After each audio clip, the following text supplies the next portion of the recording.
Hello there, and welcome once again to Rebuilding the Collection, or Jazz Labours Loved and Lost in Lockdown. I'm Paul Palmer.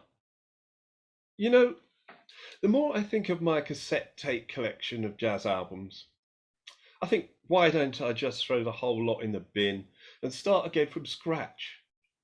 If only there was some sort of reset button that could wipe the slate clean and also provide you with the perfect set of recommendations. But there's no such button.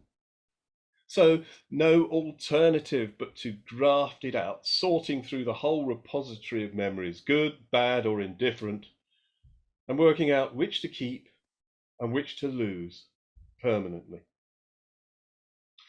And as I mentioned, keepers and losers, I'll leave you to work out which one he is. I should introduce from down the line in Houston, Texas, Mr. Eric Blackman. Once you press his reset button, you can't stop him. Hi, Eric. Don't get me started. Great, how's it been? Don't get me started.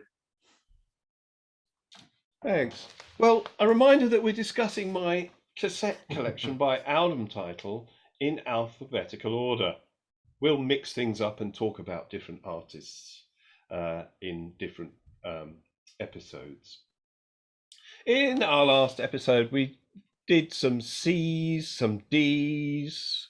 Oh, we finished off one C. We did a D, I think, and some E's. So now we've got some F's for you.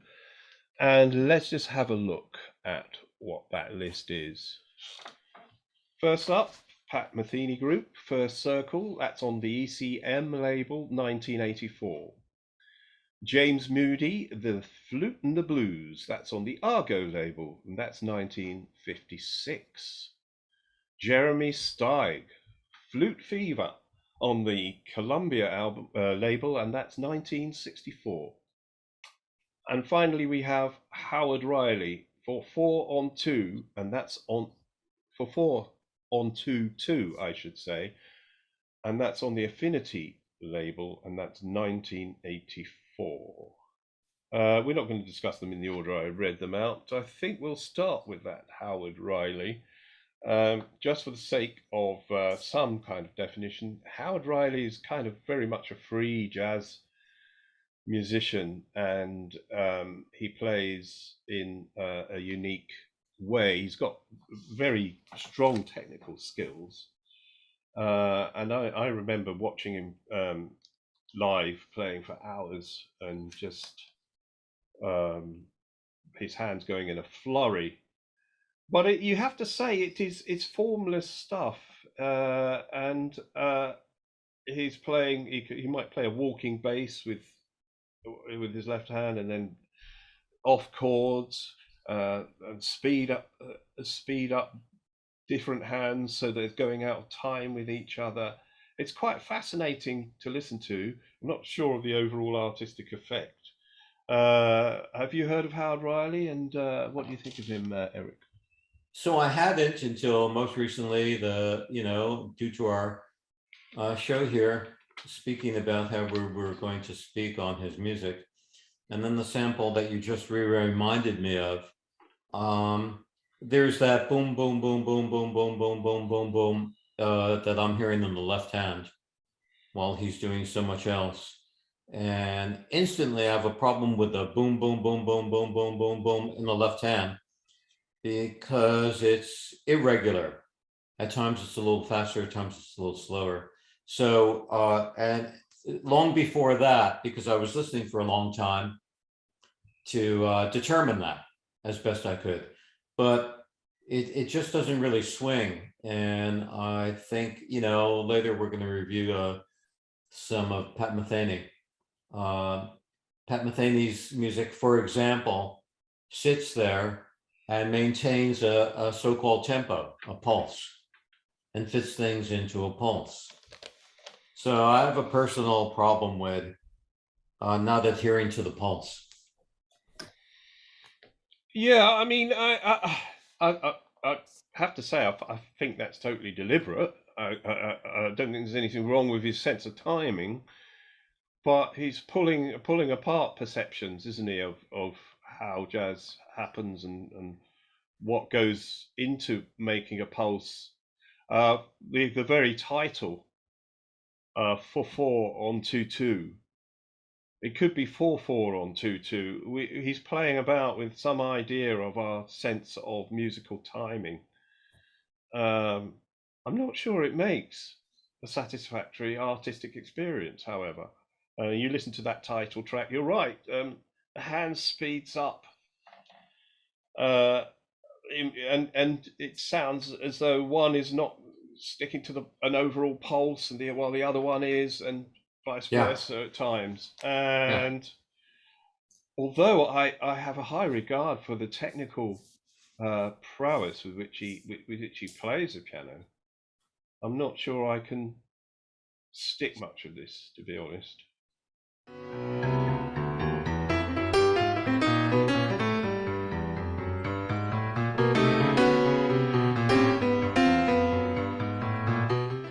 Let's move on and try out to the James Moody.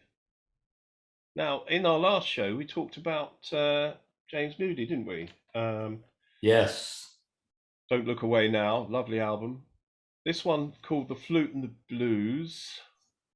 Well, slightly misleading. There are 2 tracks on which he does play the flute. The opening track, the title track, and Boo's tune. The rest of the time, it's a lovely flowing sextet with himself on saxophone. He plays alto and he plays tenor sax on this, and there's a trumpet player and a trombonist. It's a lovely band and some great playing. What do you think? James Moody is one of the immortals, and as a polytheist, you and I were speaking to that earlier. As a polytheist, he's one of my gods. James Moody, I met a couple of times, and once I really zeroed in and listened to his playing as a flute player, an alto and tenor saxophone player, and all kinds of company, I could no longer forever after live without James Moody. He brings an earthiness, a soulfulness. He's in the bop tradition. He has a fine background in it all, with early collaborators shortly after World War II, Tad Dameron, Miles Davis, and forward, a long association with the Dizzy Gillespie Big Band, with Dizzy Gillespie small groups. I spend a lot of time these days on YouTube listening and re-listening and viewing James Moody. He's just absolutely fantastic. Highly musical man, highly successful instrumentalist. By that, the instrument never gets in his way. Instead, he exerts his will comfortably. Yeah, what do you make of his flute playing? I mean, we spent some time discussing his sax last time, but this is his first outing on the flute, isn't it? He only started playing around this time, and next thing you know, he's turning up playing a couple of tracks on this album. What do you think? It seems he has classical sensibilities. I mean, he plays the instrument extremely well, very comfortably, and he's got a nice purity of sound and a nice expression with the flute. It's at times I get more deeply into his flute playing than the saxophone playing. Yeah, there's a lovely blues tune that he plays on, and the tone is warm and full, and not you can tell it's not a totally refined, sort of conservatoire originated sound, but it's kind of pleasant to listen to, and he does amazing things on the flute.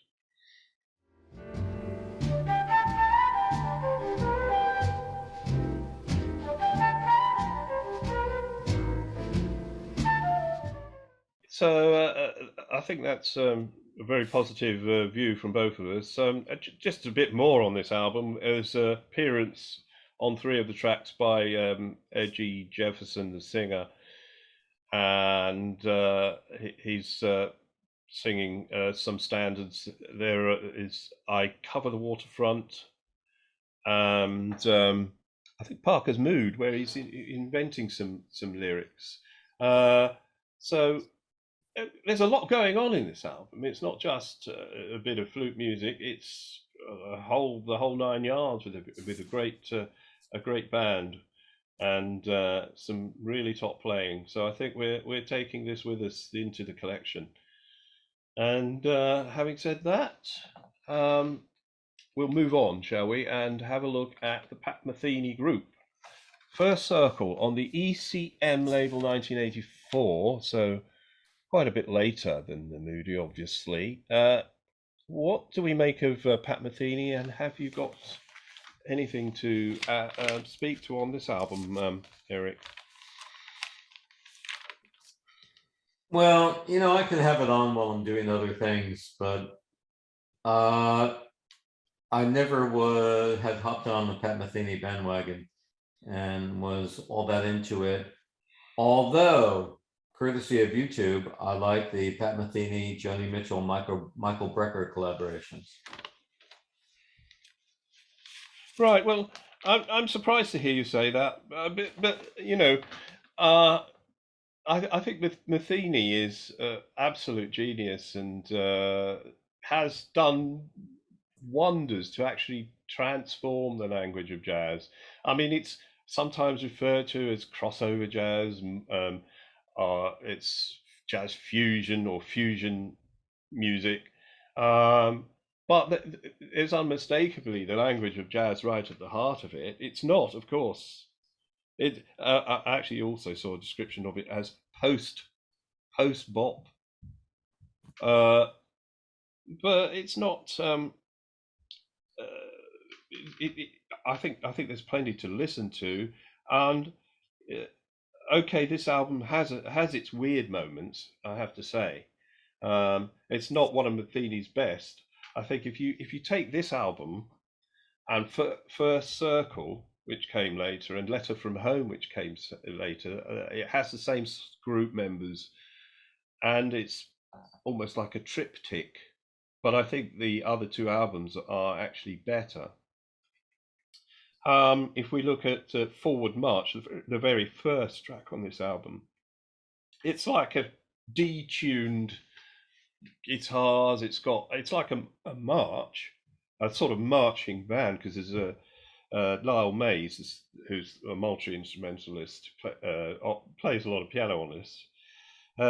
He's playing a trumpet, and it's all dissonant, out of tune, but it sounds like a third world marching band greeting a dignitary at the airport, and it's sort of and speculation was that Pat Metheny was having a dig at authority and some of the shall we say unwise explorations of America into like their invasion of Grenada and all that sort of stuff. That's speculation. I don't think it's actually true. But he's also using things like a go-go bell on the album Tell It All, on the track Tell It All, and in the song Yolande, there's a sitar playing. But to me, the real, if you want to know what Pat Metheny's about, it's that First Circle, the main tune. It's expansive. It's in an irregular time signature. We were wondering whether it was 6/8/5/8 or you said 11/4, quite possibly. It's try soloing over that. It's got this exuberant vocalist whose name I believe is Pedro Aznar. soaring over it, and it gives it a kind of, I don't know, sort of timelessness, and it draws you in. Actually, I'm sorry to say, Eric, I'm sorry you don't like it as much, but it just hits me right in the gut, right here. You know, it's subdermal. It's right there in the organs. A lot of Metheny's music does that to me. I don't know.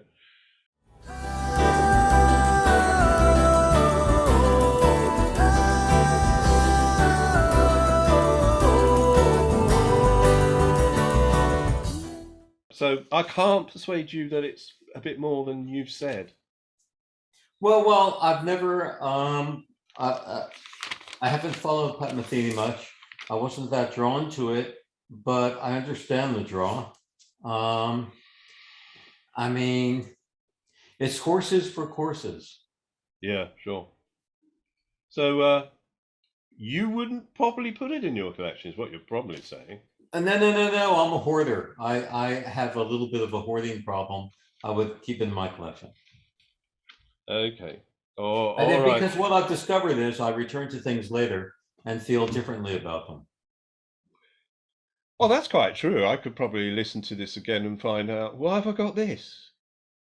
You know, there's only probably one track on it that's any good.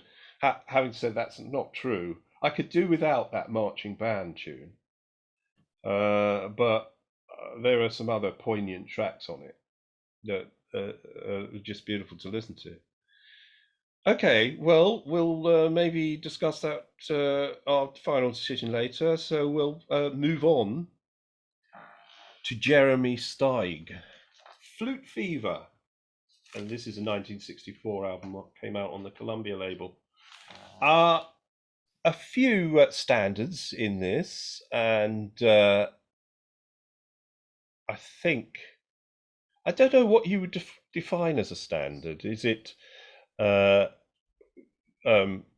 numbers written by other jazz artists like Oleo was written by Sonny Rollins, or something like Lover Man, which is like and what is this thing called love, Cole Porter? Well, these are sort of in the great, as what you described as the Great American Songbook. However, they're on here, along with So What, which has to be regarded as a standard, I guess. Well, You Needn't, Willow Weep for Me. And Jeremy Steig is a flute player who's very idiosyncratic, very individualist in his approach. It's a breathy sound. It's almost ethnic, and he plays often with he vocalizes, and he's singing. Often I think, well, if you're going to vocalize when you're playing the flute, shouldn't you really be a vocalist? But anyway, what did you make of Jeremy Steig? Well, as a kid, I first heard at the Village Vanguard Rasta and Roland Kirk doing that with the flute, and he was a dynamic presence, Rasta and Roland Kirk. Anyhow, to speak to Jeremy Steig, I love it. It's fantastic. He's swinging hard. His melodic lines are very inventive, very lacking in cliche, let's put it. I was reading that at age 19, he had a motorcycle accident, and as a result, one side of his face was to some degree paralyzed, and he had to retrain with flute tone and getting around the flute after that, but he did so successfully. Maybe that contributes to his tone quality, but you know, if I hadn't read that, I would presume that he's being true to himself with his tone quality, and he's making it work. He's making it work, to me, very, very comfortably. And he brings a different and another unique voice to the flute and to jazz standards from my hearing of it. Yeah, I mean, to me, he's, as I say, when he's playing ahead, his tone isn't particularly full. It's if you take Oleo, the first track, his kind of speaks saying it. It's speech playing, Sprechgesang almost like, but the flute version of that. But you could, it's very fast, isn't it? And he's just punching it out. But then when he goes into a solo, you get some vibrato, you get all these techniques, lovely. You say cliche free, but there are these licks that are very identifiable. Oh, what's that from? You almost saying, oh, I did that lick in so and so back in 19 whenever. So it's very reverential.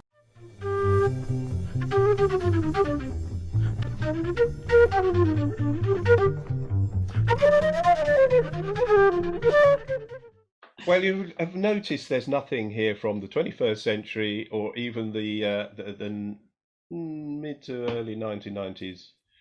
Well, any 1990s. Obviously, because, well, cassette tapes were not around as a medium much later than that. Am I making any sense with this script? Basically, we haven't got any more modern stuff because we're reviewing my cassette tape collection and stuff wasn't reissued on cassette in the late 90s or now. I don't think anything's issued on cassette now, is it, Eric? I don't think. Actually, I don't know. I think it's a dead medium, isn't it? Yes, actually, when I've been in most recent book record shops, there's the reissue of brand new vinyl on wonderful heavier weight vinyl, but I never see any cassettes. So since we're looking at artists or albums with names alphabetically from the beginning of the alphabet, let's take a moment to review more modern offerings, which begin with F. And once again, I drew a blank. Well, I say once again, in our last show, we tried to think of C's and D's and E's that were more modern and drew a blank here.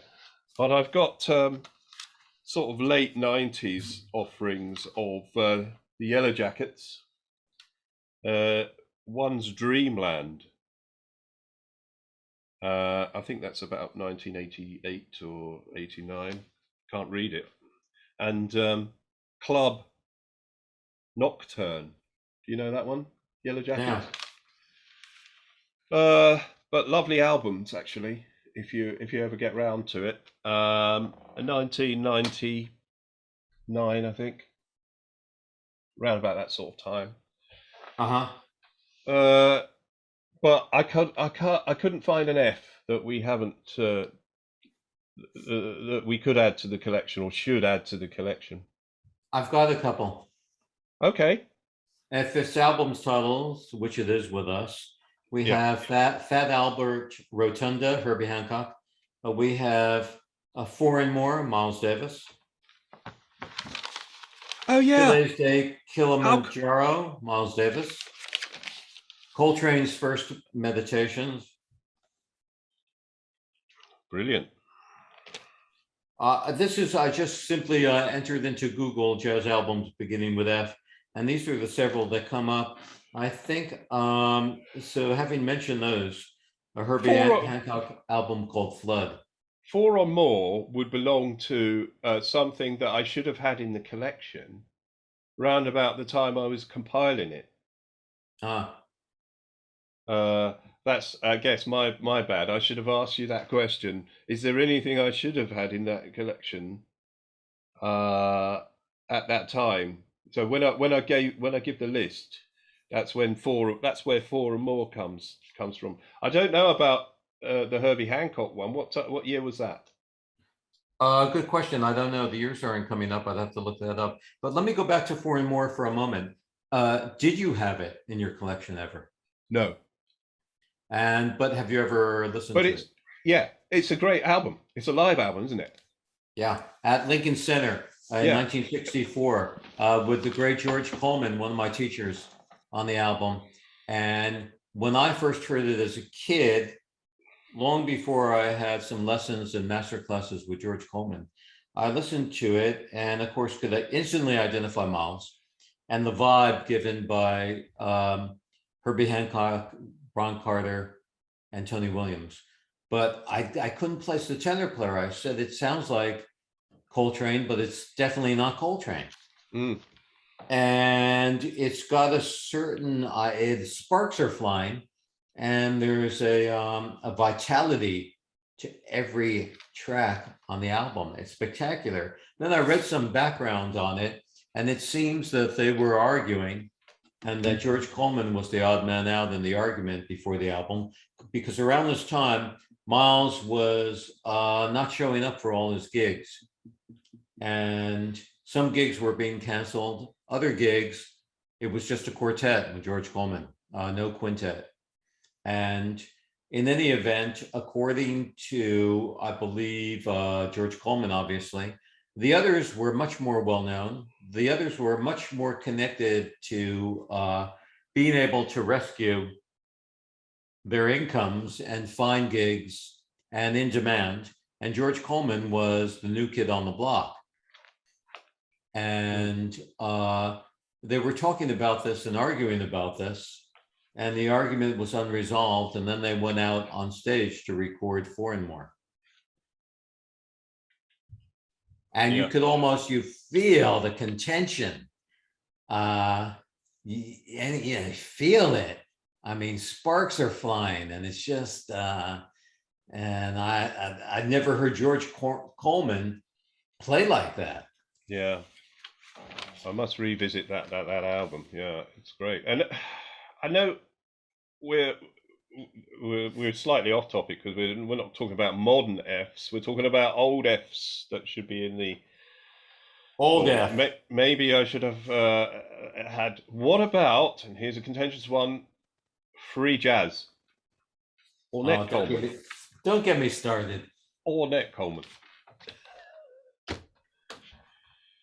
Free jazz. Yeah. What about it? Yeah. Okay, well, if anyone listening to this program has any ideas about a jazz album beginning with F that should be in the collection, please let us know. We'll be adding more information about how to contact us in the details about the program. But for now, you can send us a tweet to @collectionbuild. That's all one word, @collectionbuild. Well, thanks for being with us today, and I hope you have enjoyed our deliberations. I think we're definitely going to strike out of our list. I can't remember what it's called now. Oh, Howard Riley for 4 on 2/2. Obviously a genius, but not one that really sits well on my ears. How about you, Eric? I concur. But I'm taking the Pat Metheny and certainly the Moody and the Jeremy Steig into the collection. Very good. Oh, so that's good. So I think we're going to be taking a short break for a few weeks after this show. Well, I mean, what am I going to do on Sunday mornings? I'll have to start going to church. Well, you're already a polytheist, so you've got plenty to go to, haven't you? And there's a church and a McDonald's on every corner in America. Well, I hope you enjoy that. Well, whatever happens, happy holidays or not. Next time, we'll roll on to some new alphabetical offerings. So see you then. My thanks to Eric for his contributions for these last shows. This has been Rebuilding the Collection, and I'm Paul Palmer.